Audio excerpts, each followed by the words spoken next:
नमस्कार दोस्तों, स्वागत है आप सभी का हमारे सनातन हिंदू शस्त्रा यूट्यूब चैनल पर। आज का दिन बेहद खास है।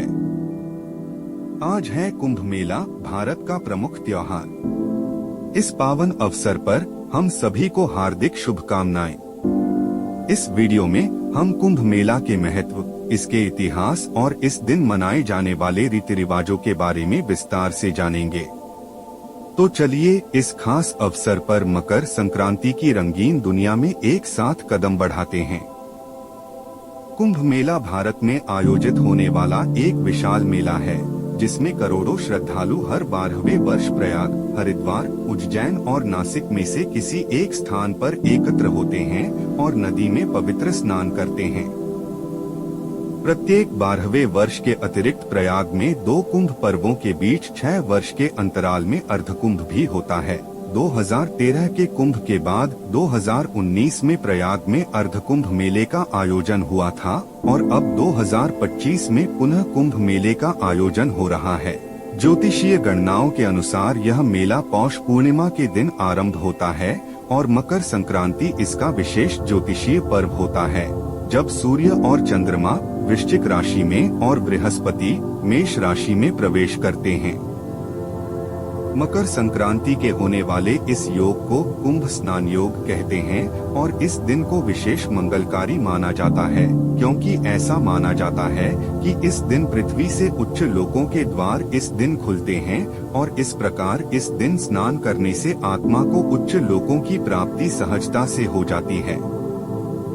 यहाँ स्नान करना साक्षात स्वर्ग दर्शन माना जाता है। कुंभ का शाब्दिक अर्थ घड़ा, सुराही, बर्तन है। यह वैदिक ग्रंथों में पाया जाता है।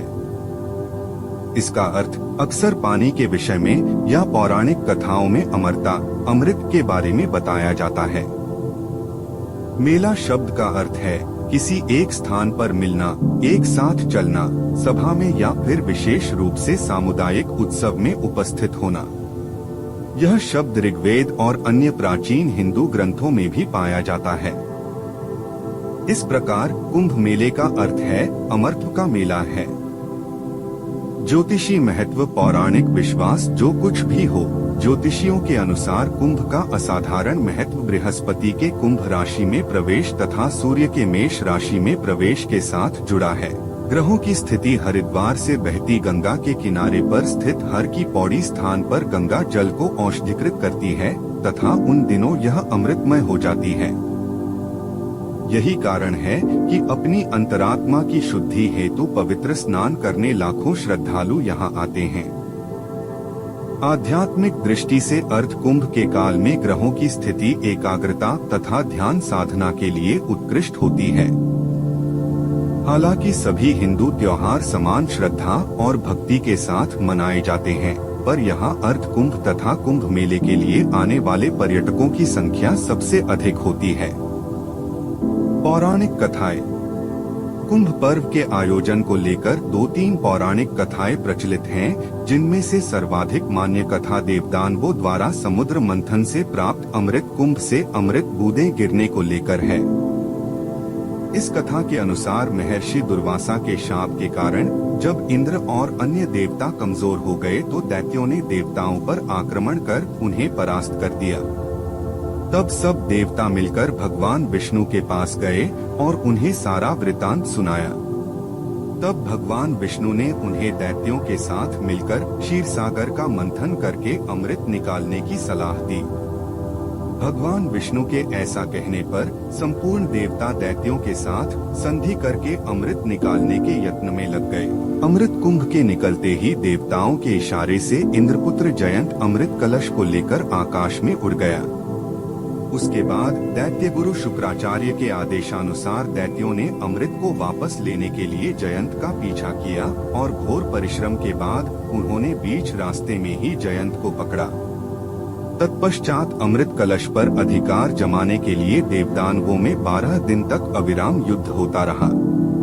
इस परस्पर मारकाट के दौरान पृथ्वी के 4 स्थानों प्रयाग, हरिद्वार, उज्जैन, नासिक पर कलश से अमृत बूंदें गिरी थीं। उस समय चंद्रमा ने घट से प्रस्रवण होने से सूर्य ने घट फूटने से, गुरु ने दैत्यों के अपहरण से एवं शनि ने देवेंद्र के भय से घट की रक्षा की। कलह शांत करने के लिए भगवान ने मोहिनी रूप धारण कर यथाधिकार सबको अमृत बांटकर पिला दिया। इस प्रकार देवदानव युद्ध का अंत किया गया। अमृत प्राप्ति के लिए देवदानवों में परस्पर 12 दिन तक निरंतर युद्ध हुआ था। देवताओं के 12 दिन मनुष्यों के 12 वर्ष के तुल्य होते हैं। अतएव कुंभ भी 12 होते हैं। उनमें से 4 कुंभ पृथ्वी पर होते हैं और शेष 8 कुंभ देवलोक में होते हैं, जिन्हें देवगण ही प्राप्त कर सकते हैं। मनुष्यों की वहां पहुंच नहीं है।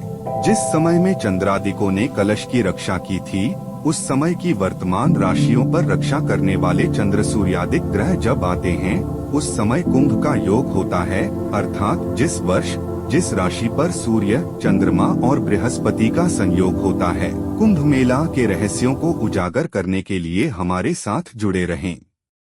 अगर आपको हमारा यह वीडियो पसंद आया हो तो इसे लाइक और शेयर जरूर करें और हमारे चैनल को सब्सक्राइब करना न भूलें।